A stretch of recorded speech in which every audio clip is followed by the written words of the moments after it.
I dins les nostres entrevistes electorals, avui, Juan Pedro Illanes, cap de llista de Podemos a les eleccions del 20 de desembre pel Congrés dels Diputats. Bon vespre, señor Illanes. Bon vespre. Buenas noches. Hablaremos si usted no le... Creo que usted prefiere que se la haga en castellano. Yo prefiero que me la haga en castellano. Faltaría más. Aquí somos bilingües y no tenemos ningún problema, sino todo lo contrario. Lo importante es que haya comunicación y que se le entienda muy bien su mensaje. Gracias. Hoy es 14 de diciembre, último día en el cual se pueden publicar encuestas electorales, encuestas preelectorales. Podemos, en un momento determinado, desde las últimas europeas, fue subiendo, incluso llegó a estar los primeros. Pero ahora todas las encuestas le sitúan en cuarto lugar. ¿Se han cansado los ciudadanos de Podemos? No, estoy convencido de que no. Nosotros no nos fiamos mucho de las encuestas, porque al final luego resulta que cuando la gente va a depositar su voto, pues hace cosas diferentes a lo mejor a las que ha podido manifestar al ser encuestado. De todas maneras, también según qué encuesta se mire. Hoy yo recibía los resultados de 2 encuestas y en una de ellas nos situaban por encima de Ciudadanos, por lo tanto en tercer lugar y muy cerca del Partido Socialista. O sea que también tenemos encuestas que, bueno, que nos dan buenos resultados. Parte del ascenso de Podemos, parte del ascenso incluso del nacimiento de Podemos, se debe al hastío de la ciudadanía por los privilegios de determinadas clases sociales, lo que ustedes llaman la casta, pero también de los políticos. Usted va a ser diputado, si no hay ningún cataclismo mundial, las encuestas lo marcan así, y es la inercia social. Usted va a ser diputado. ¿Va a renunciar a usted a los privilegios de los diputados? El iPad, vuelos gratis, taxis, comisiones... No soy muy aficionado a todos los gadgets estos informáticos, por lo tanto, si no me dan el iPad no tendré ningún problema. Si me dan un iPad lo utilizaré y, por supuesto, en el momento en que acabe el mandato lo devolveré. A lo único que no quiero renunciar, lo único que quiero garantizar es que yo pueda venir a Mallorca frecuentemente, incluso todas las semanas, para poder, bueno, cada cierto tiempo poder explicarle a los mallorquines, a los ibicencos, a los menorquines y a los ciudadanos de Formentera cuál ha sido el trabajo de Podemos en el Congreso de los Diputados. Es el único no privilegio, sino sencillamente, bueno, yo soy diputado por Baleares y por lo tanto quiero volver al territorio siempre que tenga oportunidad. Perdone que le haga esta pregunta, pero se la tengo que hacer. ¿Usted, como diputado, cobrará más o menos que como magistrado? Bastante menos que como magistrado. Precisamente en el Parlamento esta semana su partido ha votado una propuesta para variar los presupuestos de la comunidad autónoma, por el cual no se aumenta el sueldo a los consejeros en un 1%, creo que estaba marcado. Sí, sí. ¿Considera usted que es una buena medida? Me parece una medida perfecta. Hay que equiparar a los políticos al resto de los altos funcionarios del Estado. No podemos perder de vista que el político no deja de ser otra cosa que un servidor público y, por lo tanto, igual que los otros servidores públicos están perfectamente remunerados, me parece que ningún político tiene que estar privilegiado frente a esos funcionarios que también prestan servicio público. ¿Pero no considera usted que le pagamos poco a los políticos? ¿No estamos condenando a que se presenten a políticos solo aquellos que o ya son ricos o que no pueden ganar más dinero en otro sitio? Yo, sinceramente, creo que los políticos en este país están muy bien pagados. Con el sueldo de un político, con el sueldo de un congresista, con el sueldo de un senador, con el sueldo de un diputado del Parlamento, se puede vivir y se puede vivir con holgura. Por lo tanto, no están mal pagados. Sí que es verdad que gozan de muchos privilegios, que es con lo que desde Podemos queremos terminar o queremos acabar, pero sinceramente creo que ningún diputado, ningún servidor público en el Poder Legislativo, ya sea en las comunidades autónomas o en el Parlamento de Madrid, se puede quejar de cuáles son su remuneración o cómo se remunera su trabajo. Señor Illanes, es una obviedad, usted sabe mucho de leyes. Bueno, sí, por su oficio. Digamos que tengo experiencia en aplicarla. ¿Hay que pagar la deuda de los bancos? ¿Hay que pagar la deuda de los bancos? Bueno, nosotros no mantenemos que haya que pagar, quiero decir, hay que pagar el déficit, hay que pagar la deuda que tenemos, pero eso en ningún caso puede ir en detrimento del blindaje de los derechos sociales, que es lo que más nos preocupa. Por supuesto que la deuda que tiene el país debe ser pagada, pero nosotros lo que pedimos es una ralentización en el pago de esa deuda, de manera que podamos blindar los derechos sociales. Hay que recuperar los derechos que tienen los españoles constitucionalmente garantizados, y si para ello es necesario reducir o aumentar los plazos de reducción del déficit, evidentemente estaremos ahí, en ese lugar. Y ya que hablamos de pagar a bancos, ¿las hipotecas hay que pagarlas o no hay que pagarlas? Las hipotecas hay que pagarlas, pero el problema es que cuando la hipoteca no se puede pagar y con lo único que se puede responder es con la casa que se compró con la hipoteca, lo que hay que hacer es favorecer que la dación en pago pueda tener efecto liberador para quien no puede atender de otra manera la hipoteca.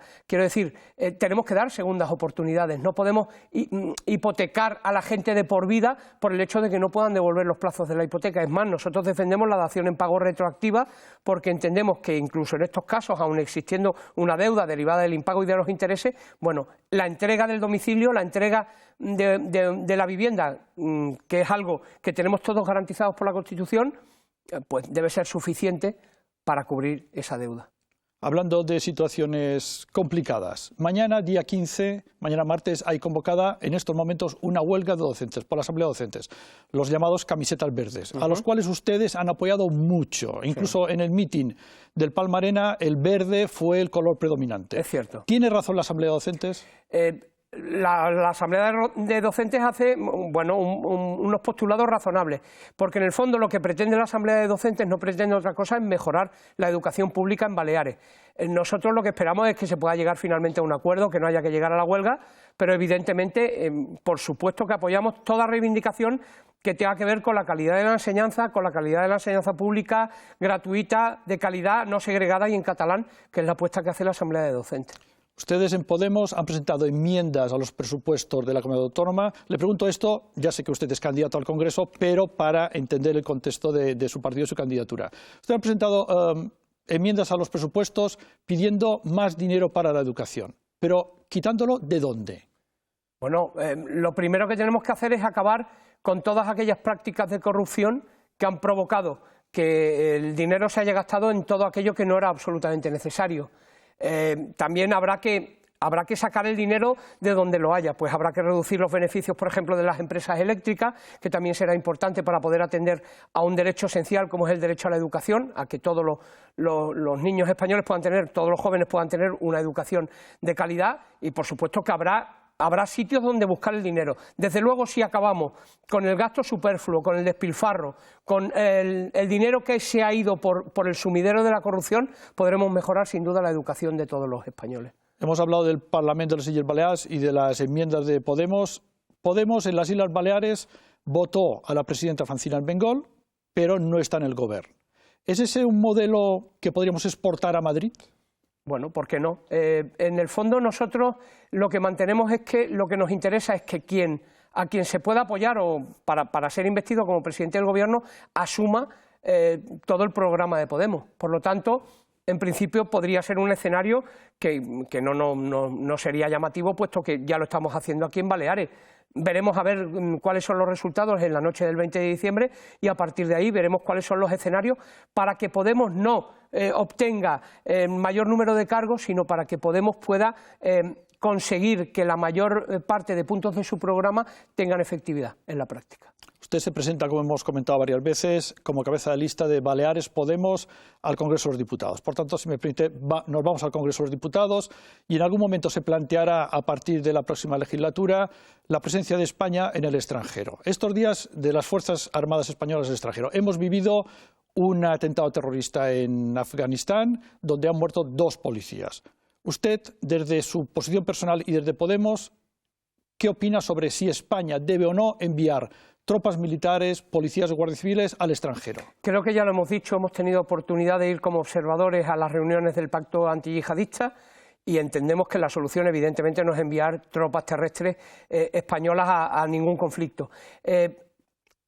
Añadir más guerra a donde ya hay una guerra resulta una mala solución. Por lo tanto, hay que utilizar otras vías que no sean precisamente la de enviar tropas. Somos absolutamente contrarios a que haya tropas terrestres españolas en ningún lugar de conflicto.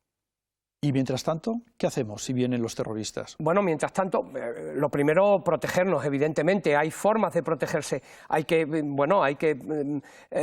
llevar a la práctica todo aquello que la inteligencia nos pueda evitar. Pero además, hemos propuesto una serie de medidas, como son cortar la financiación de los grupos terroristas, como son evitar todas las conductas de tráfico de armas.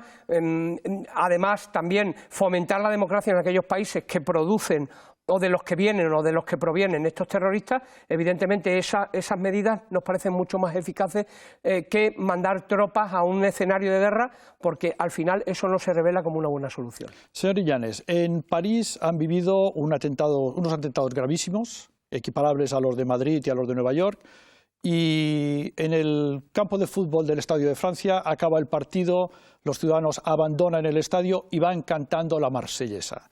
¿Usted considera que esta es una buena actitud? ¿Eso es patriotismo o patrioterismo? Yo creo que eso es una respuesta colectiva a una agresión incalificable, a una agresión gratuita, a una agresión que no lleva a ninguna parte, y creo que es una forma de demostrar que el pueblo francés en ese momento estaba completamente unido frente a los que quieren acabar pues con su democracia, frente a los que quieren acabar con su paz. No me parece una respuesta patriotera, me parece una respuesta de unidad que, bueno, que es un mensaje lanzado también a estos señores. Mientras permanezcamos inquebrantablemente unidos, lo tendrán muchísimo más difícil. ¿Y cree usted que en España alguna vez seremos capaces de hacer esto? Estoy absolutamente convencido. Estoy absolutamente convencido de que, vamos a ver, una de las cosas que vamos a proponer es una reforma constitucional para que todo el mundo se sienta a gusto en España. Estoy convencido de que podremos seguir conviviendo, trabajando juntos, prosperando juntos, sí, no me cabe la menor duda. Ya que habla usted de propuestas cuando esté constituido el nuevo Congreso de los Diputados, vamos a repasar, si usted me lo permite, un poco el programa. No podemos hacerlo en toda su extensión, pero sí por algunos puntos. ¿Subida de impuestos, sí o no?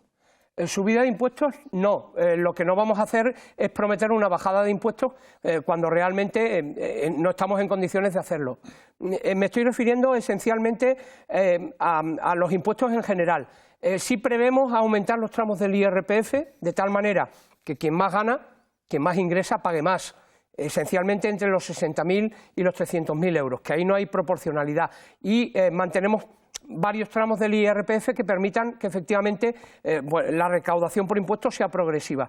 Y sí también prevemos aumentar aquellos bienes de primera necesidad que estarán dentro del tipo reducidísimo del impuesto sobre el valor añadido, del IVA. Baleares es una de las comunidades autónomas españolas, es la comunidad autónoma española con más autónomos, con más trabajadores autónomos. ¿Qué dice el programa de Podemos sobre los autónomos? Esta mañana hemos tenido oportunidad de comentarlos. Pues en primer lugar lo que vamos a establecer es que no haya necesariamente que pagar una cuota, sino únicamente si efectivamente se tienen ingresos. Además, en aquellos casos en que los autónomos pues no pasen del salario mínimo interprofesional en sus ganancias, no tendrán que pagar ninguna cuota. Establecemos también unos plazos más flexibles para poder pagar la cuota de autónomo. Sin duda nos preocupa porque además los autónomos son unos grandes creadores de empleo y por lo tanto todo lo que sea fomentar el empleo contará con todo nuestro apoyo, por supuesto que sí. Vuelos interislas, los vuelos interislas se ha hablado mucho de un precio, una tarifa plana. Y se ha hablado de una tarifa plana de 30 euros. Y yo el otro día con otro candidato le preguntaba, ¿y por qué 30 euros? ¿Y por qué no 18 o 15 o 10 o los que sean? ¿Por qué 30 euros? No sé qué cálculo habrán hecho. Nosotros lo que proponemos, evidentemente, primero que se reconozca la condición de servicio público del transporte aéreo en Baleares para los vuelos interislas y además para los vuelos con la península, sin fijar a dónde tienen que llegar esos vuelos, si es a Barcelona, a Valencia, a Bilbao, a Zaragoza o a Madrid. Bueno, digamos que a Madrid y a Barcelona como puntos innegociables y a partir de ahí todo lo que se pueda ampliar. Ya la declaración de servicio público tendrá que arrastrar evidentemente una tarifa que sea asequible para todos los ciudadanos de Baleares, pero es verdad, sinceramente, 30 euros, bueno, ¿por qué no 18, por qué no 20? Vamos a ver exactamente, atendiendo un poco a la capacidad adquisitiva de los habitantes de Baleares, cuál es esa tarifa que efectivamente, no produzca serios reveses para que nadie acceda a realizar esos vuelos, pero que también de alguna manera no suponga un gasto excesivo, como ha ocurrido hasta ahora, para los habitantes de las islas. Pero esto nos ocurre porque las compañías que vuelan son privadas. En la península tienen a Renfe, que es pública, y ese problema no lo tienen. Los precios los establece quien quiere y como quiere. Por eso el primer paso debe ser necesariamente la declaración de servicio público. No obstante, también en Canarias las empresas que realizan el transporte interislas son empresas privadas y, sin embargo, los canarios siempre han ido por delante de nosotros. Llama mucho la atención ver a partidos que han estado gobernando ahora hacer un compromiso firme e inflexible para mejorar la movilidad dentro de las islas y de las islas con la península. Bueno, han tenido tiempo de hacerlo, no lo han hecho. Es el momento en que todos nos pongamos de acuerdo. Creo que es en una de las pocas cuestiones en donde todos los partidos políticos que nos presentamos a las elecciones en Baleares estamos de acuerdo y, por lo tanto, fomentemos ese pacto, digamos, entre todos los partidos para garantizar que no somos ciudadanos de segunda en cuanto a movilidad. Señor Illanes, nos quedan 5 minutitos. Le voy a hacer 2 preguntas, si me lo permite, que nos han enviado nuestros lectores del periódico digital Suita.es. La primera de ellas que hemos seleccionado, porque nos han enviado bastante, hemos seleccionado 2, las envía Víctor Crespi de Palma y dice: juez, literalmente se lo leo, juez, no se ofenda, pero usted es foresté. Es verdad. No lo digo como un insulto, sino por su origen geográfico. Como muchísimos otros ciudadanos de las Islas Baleares, entre ellos mi familia materna. Bueno, perdón, materna no, de mi esposa. Quiero decir. Lleva usted 15 años en Mallorca y habla poco en mallorquín. ¿Lo habla en la intimidad? Vamos a ver, no lo hablo en la intimidad. Creo que ya tuve oportunidad algún día, me preguntaron, yo con mi pareja, que es catalano parlante, nos comunicamos en castellano, mientras que ella normalmente con su hija, con su nieta, con sus familiares habitualmente se expresa en catalán, pero yo creo que no es un problema. Evidentemente soy forastero y reconozco mi condición de forastero. Creo que los forasteros tenemos un mérito añadido, y es que sin haber nacido en un lugar tan maravilloso como Baleares, elegimos este lugar para seguir viviendo. Por lo tanto, hay que reconocerle ese mérito a los forasteros.